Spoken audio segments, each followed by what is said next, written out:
L'ancien presbytère rue de Branville à Caen est désormais gardé par des agents de sécurité. Une trentaine d'exilés y avaient posé leurs valises pendant une semaine. Leurs affaires sont d'ailleurs toujours à l'intérieur. Mais hommes, femmes et enfants ont été sommés de quitter les lieux dimanche soir. Des policiers sont arrivés par surprise. Je croise deux policiers qui sont là. Le mec il me demande qu'est-ce que vous faites ici. J'ai dit je sors du toilette.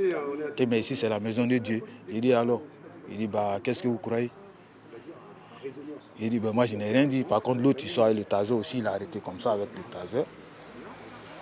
Moi je ne vais rien faire parce qu'ils vont dire prends la route. Il dit ok, il n'y a pas de souci. Arriver sans prévenir et demander aux personnes présentes de quitter les lieux en y laissant leurs affaires, selon le collectif qui soutient les exilés depuis des années, cette opération ressemble à une expulsion, mais elle serait illégale. Ils ne peuvent pas pénétrer à l'intérieur à partir du moment où il est prouvé qu'il y a des gens qui habitent depuis plus de 48 heures.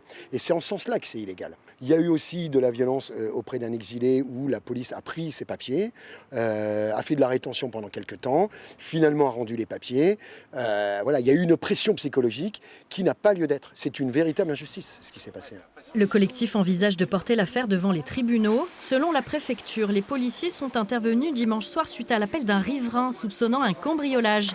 Les squatteurs ayant quitté l'ancien presbytère, la ville de Caen a repris immédiatement ses droits dessus en fermant l'accès. Les familles d'exilés ont quant à elles repris le chemin de l'errance et de l'incertitude.